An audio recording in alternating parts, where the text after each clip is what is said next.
할렐루야. 여러분 옆에 있는 분들과 인사하십시다. 할렐루야. 반갑습니다. 오늘 주신 하나님의 말씀은 하박국 1장 1절부터 17장까지가 되겠습니다. 구약 성경 1302면 하박국 1장 1절부터 17절까지 제가 한 절 여러분이 다음 절 교독하는 방식으로 읽겠습니다. 선지자 하박국의 묵시로 받은 경고라.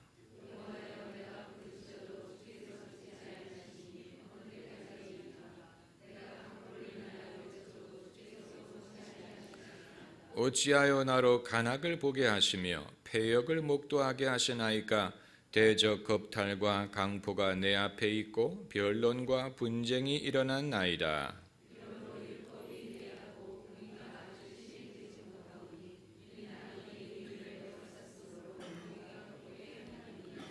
여호와께서 가라사대 너희는 열국을 보고 또 보고 놀라고 또 놀랄지어다. 너희 생전에 내가 한 일을 행할 것이라. 혹이 너희에게 고할지라도 너희가 믿지 아니하리라.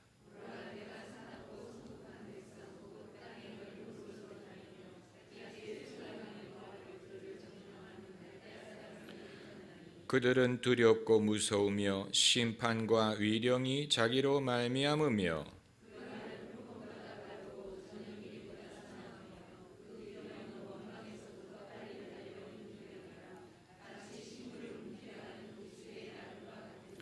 그들은 다 강포를 행하러 오는데 앞을 향하여 나아가며 사람을 사로잡아 모기를 모래같이 많이 할 것이요.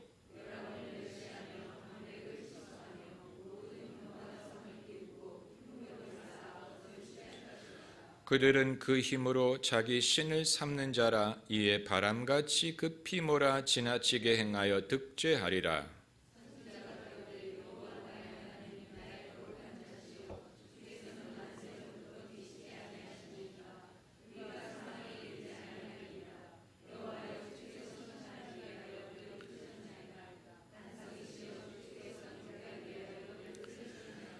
주께서는 눈이 정결하심으로 악을 참아보지 못하시며 패역을 참아보지 못하시거늘 어찌하여 괴율한 자들을 방관하시며 악인이 자기보다 의로운 사람을 삼키되 잠잠하시나이까.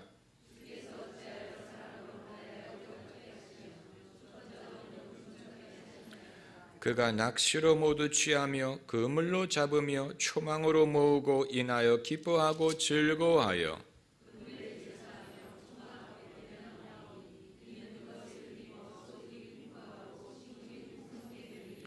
다같이 그가 그물을 떨고는 연하여 늘 열국을 살육함이 옳으니까. 아멘.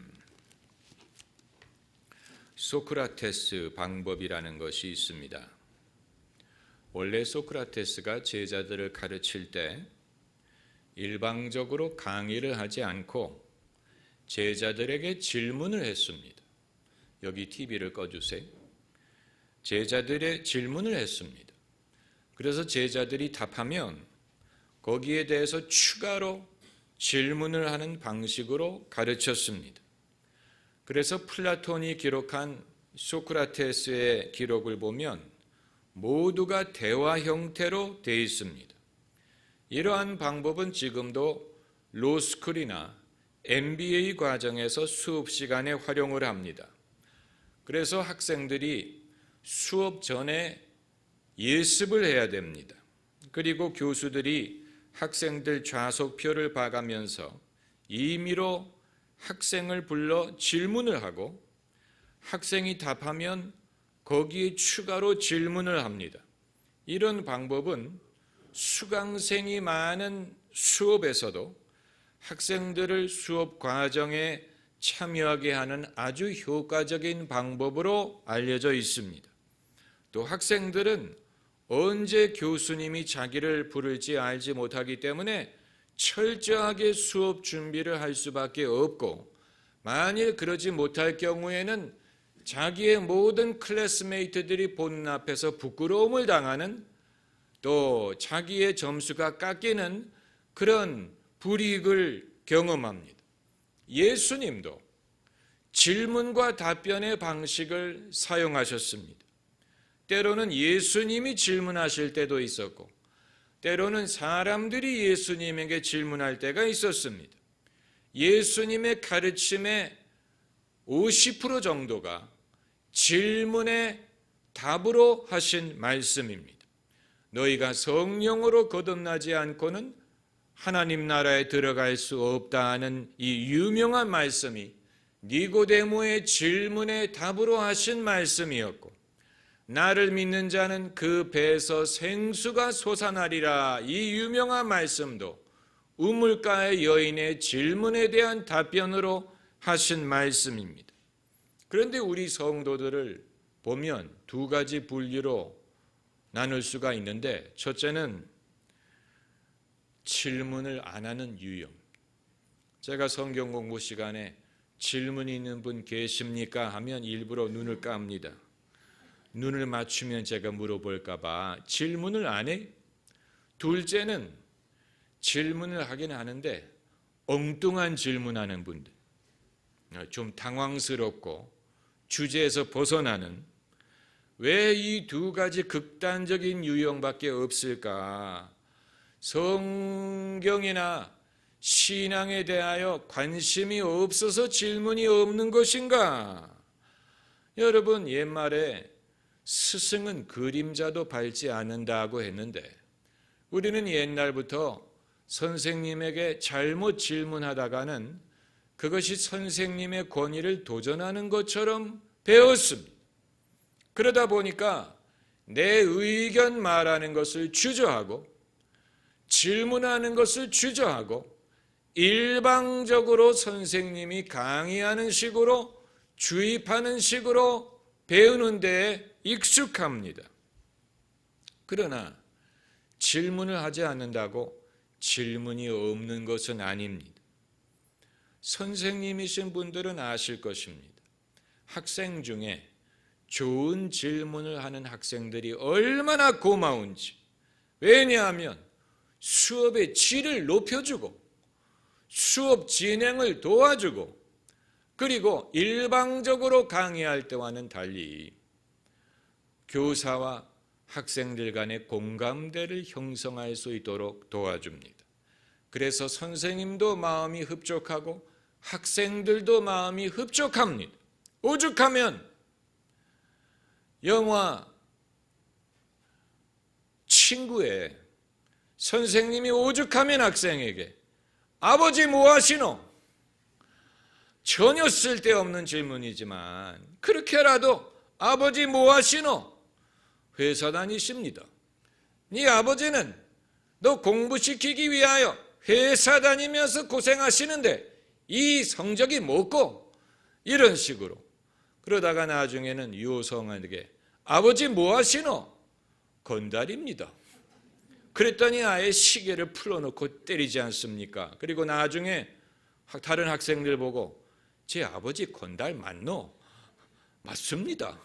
선생님 실수하셨습니다.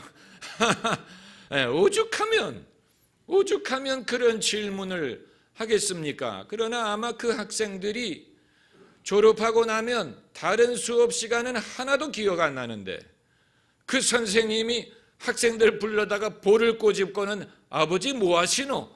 그날은 기억할 것입니다. 물론 불행한 경험이고 폭력적인 것이지만 하나님과 우리의 관계에서도 질문과 답변이 가능합니다. 우리가 성경을 읽으면서 특별히 시편이나 선지서를 읽으면서 유심히 봐야 되는 것은 이 사람들이 끊임없이 하나님에게 질문을 한다는 사실. 오늘 본문 2절에도 여호와여, 질문이 여호와여 내가 부르짖어도 주께서 듣지 아니하시니 어느 때까지리까? 질문합니다.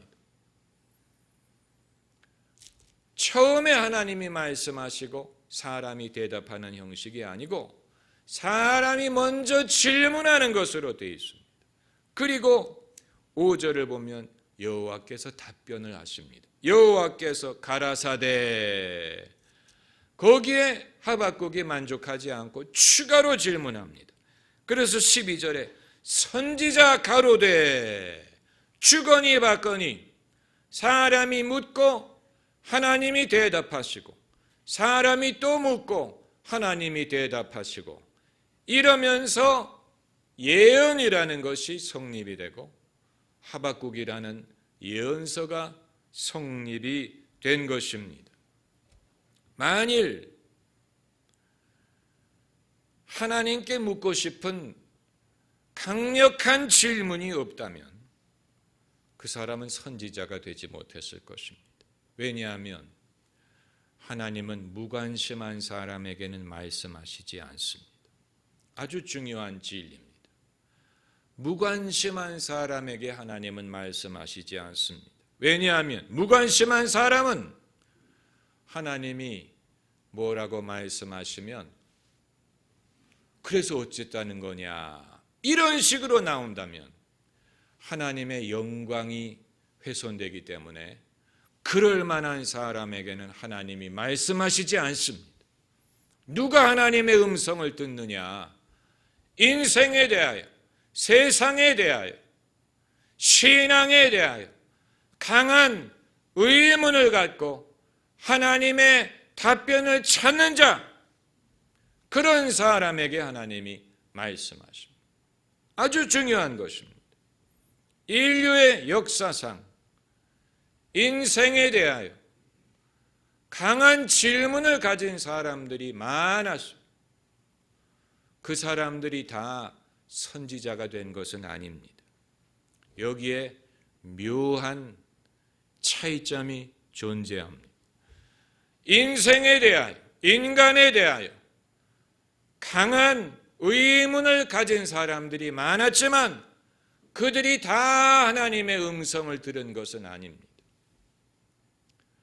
시타르타의 경우를 보면 그처럼 인생에 대하여 번민을 가진 사람이 드뭅니다. 그러나 그는 성경적인 의미의 선지자가 되지 못했습니다. 그 이유는 그는 하나님께 질문하지 않았고 하나님을 알지 못했고 하나님의 음성을 듣지 못했습니다.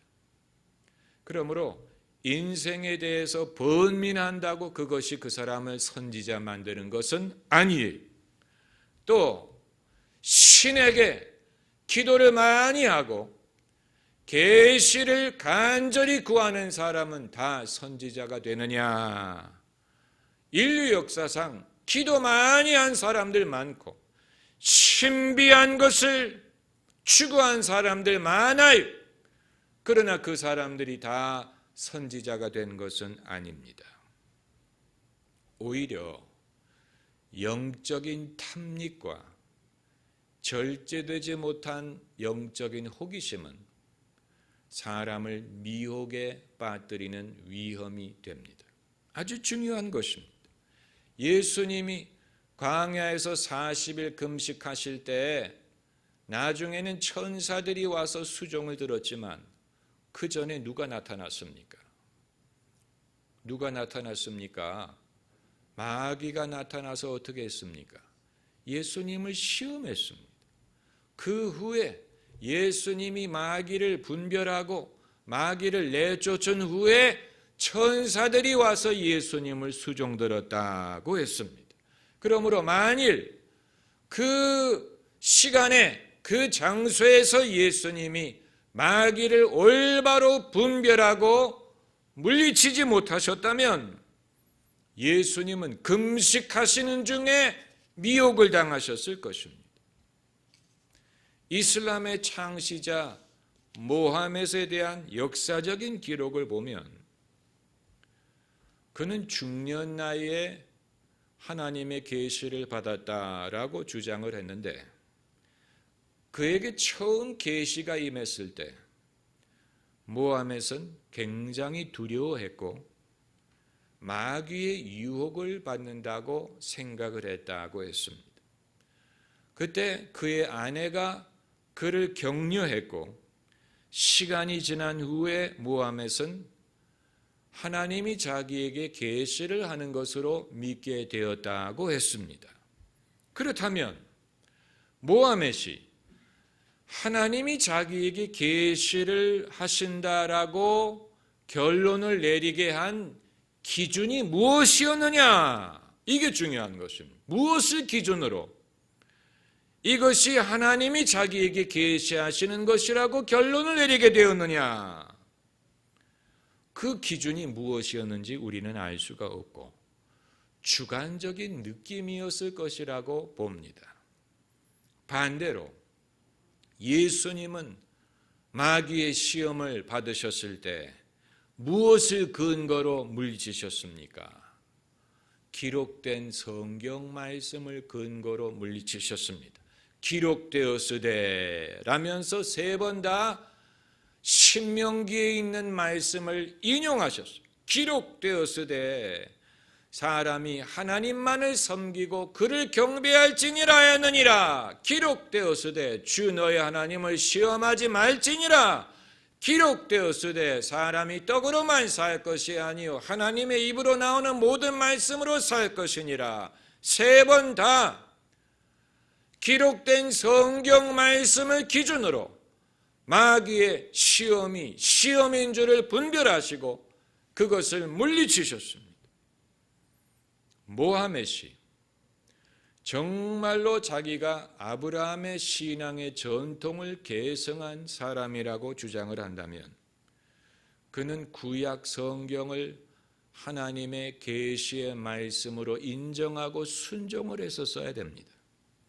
그러나 무하멧은 그렇게 하지 않고 임의로 교리를 만들었습니다.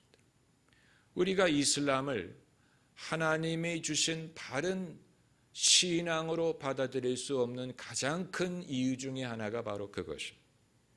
또 하나의 이유는 예수 그리스도를 인정하지 않는다는 것이지만 아브라함의 전승을 이어받는 종교라고 주장을 한다면 구약 성경을 인정해야 되고 구약 성경을 하나님의 권위의 말씀으로 인정해야 되는데 그렇게 하지 않고 자기 임의로 코란이라는 계시를 성경보다도 위에 있는 것으로 주장을 했어요.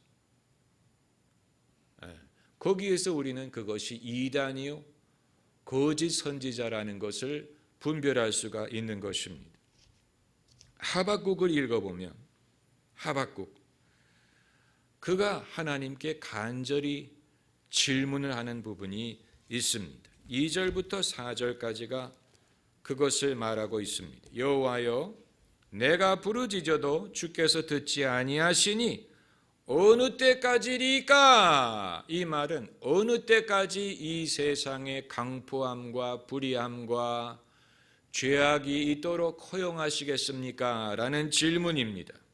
3절에 어찌하여 나로 간악을 보게 하시며 패역을 목도하게 하시나이까? 대적 겁탈과 강포가 내 앞에 있고 변론과 분쟁이 일어났나이다. 이러므로 율법이 해이하고 공의가 아주 시행되지 못하오니 이는 악인이 의인을 에워쌌으므로 공의가 굽게 행함이니이다. 하박국의 고민의 내용이 뭡니까? 그는 개인의 문제에 대해서 고민하는 게 아니고 나라에 일어나는 영적이고 도덕적인 문제에 대하여 하나님께 질문을 하는 것입니다. 세상이 이 그야말로 말종이라는 세상이 그야말로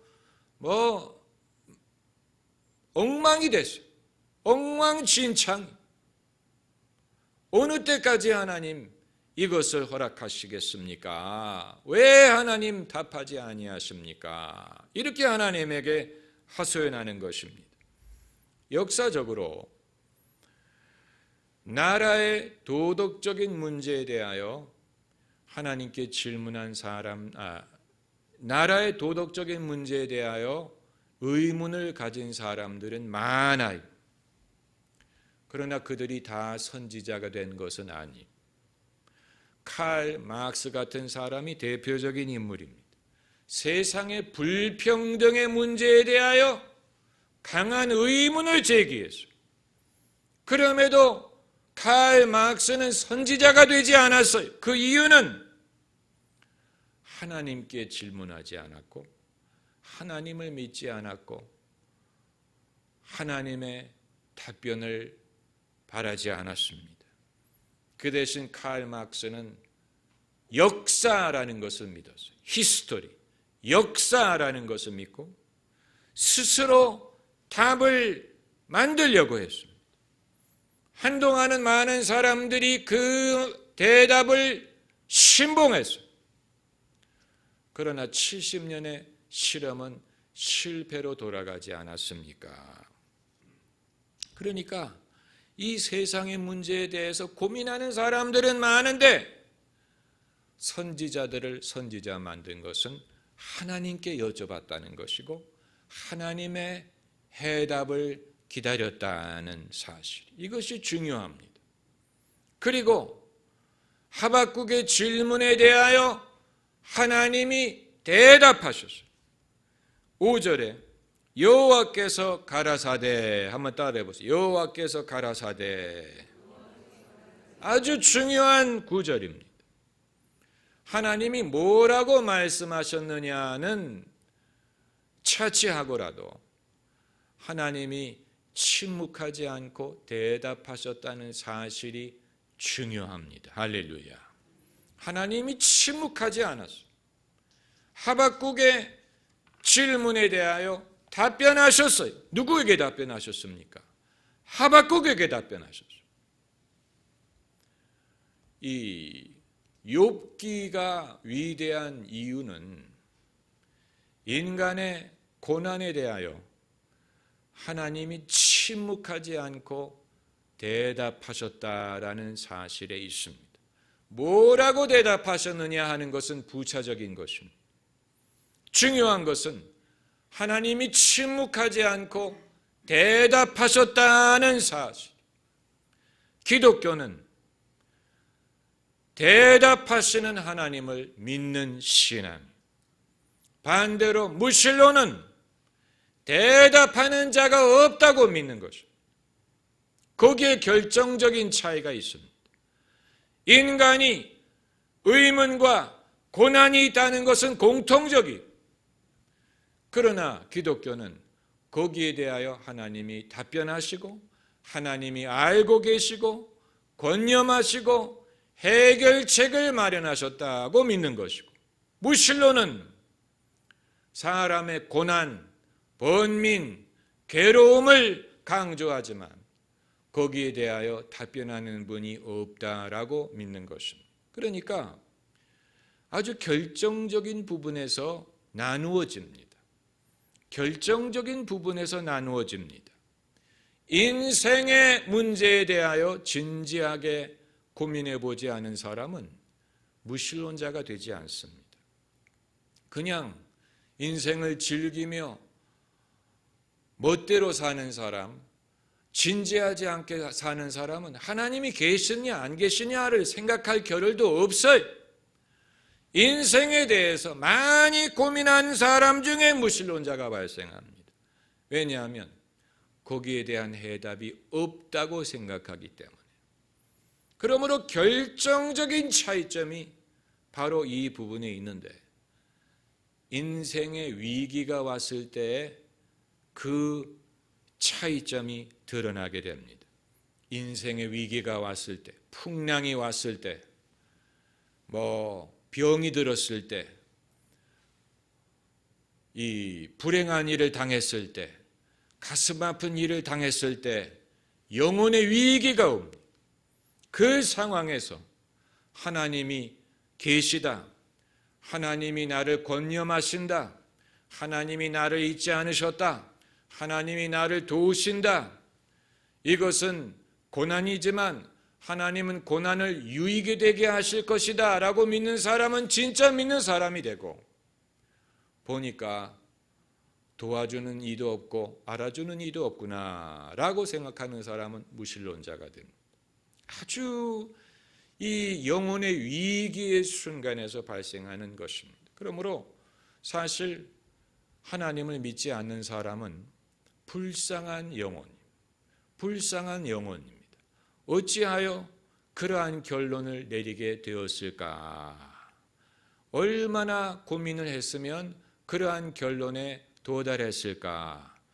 그는 위기의 순간에 왜 아무도 그를 도와주지 못했을까? 만일 나인성 과부가 아들이 죽어서 그를 땅에 묻으려고 갈 때 예수님을 마주치지 않았다면 나인성 과부는 아마 무신론자가 됐을지 몰라요. 그 이후에도 귀신 들린 아들을 데리고 온 아버지가 예수님이 할 수 있거든이 무슨 말이냐? 믿는 자에게는 능치 못할 일이 없다라고 말씀하시고 고쳐주지 않았다면 그 아버지도 무신론자가 됐을지 모릅니다.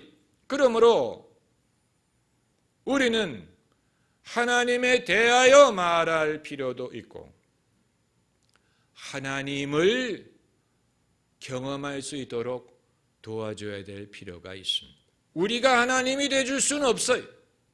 그건 망령된 일입니다.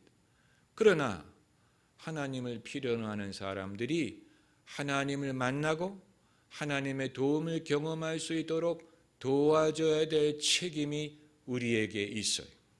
나인성 과부와 같은 사람을 만났을 때 무시하고 지나칠 수 없는 이유가 바로 거기에 있어요. 그렇다고 죽은 사람을 다 일으키는 건 아닐 것이라고 봅니다. 그러나 반드시 그러지 않아도 됩니다. 인생의 비극, 인생의 아픔, 인생의 고난 속에서 위기의 순간이 오지만 오히려 그럴 때 사람이 이제까지는 별 진지함이 없이 생각했던 신앙, 영생, 믿음에 대하여 진지하게 생각할 수 있는 기회를 얻게 되고 그러한 순간이 은혜를 입은 사람에게는 구원이 되고 영생이 되고 그러지 못한 사람에게는 그야말로 영혼이 패망하는 그런 불행을 당할 수도 있는 것입니다. 이 The Shack라는 베스트셀러가 있었습니다. 움막이라는 뜻이죠. Shack.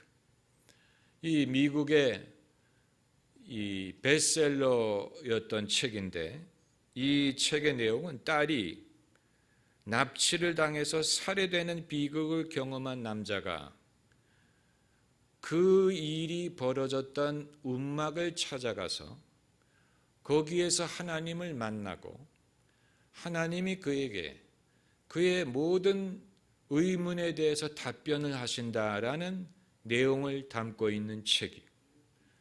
그 움막에서 이 남자가 하나님의 위로를 경험하고 자기가 갖고 있었던 모든 의구심에 대한 답변을 얻고 예수 그리스도와 하나님 아버지와 성령을 신뢰하게 된다는 내용의 책입니다.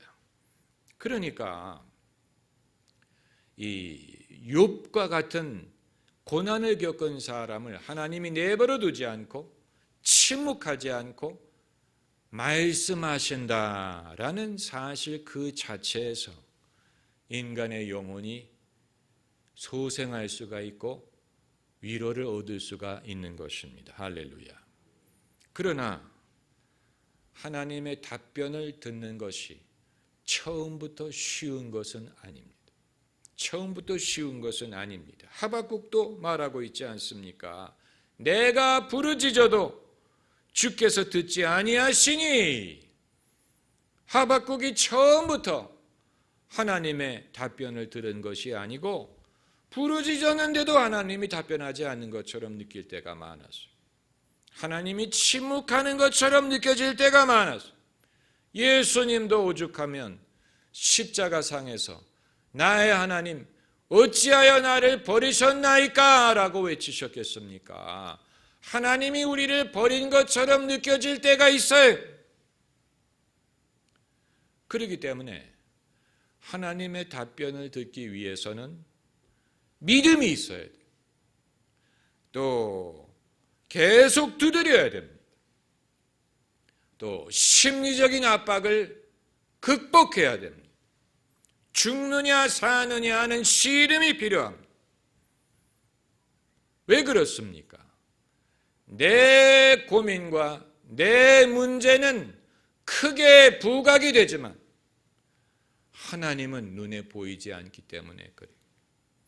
그렇기 때문에 하나님의 답변을 듣기 위해서는 나의 심리적인 압박이라는 거대한 장벽을 극복해야 됩니다. 그것은 산을 옮기는 것처럼 어려울 수 있습니다.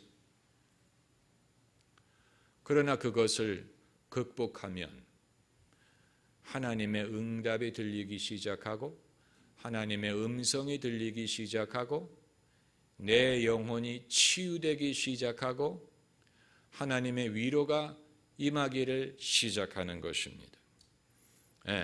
예수님 십자가의 좌편 강도처럼 하면 안 됩니다. 자꾸 원망을 던지는 식으로, 자꾸 비판하는 식으로, 탓하는 식으로 하나님께 말하면 안 됩니다. 그 반대편에 있는 강도처럼 해야 됩니다. 주님 나라 임하실 때 나를 기억하소서. 겸손하게 여쭈어야 됩니다.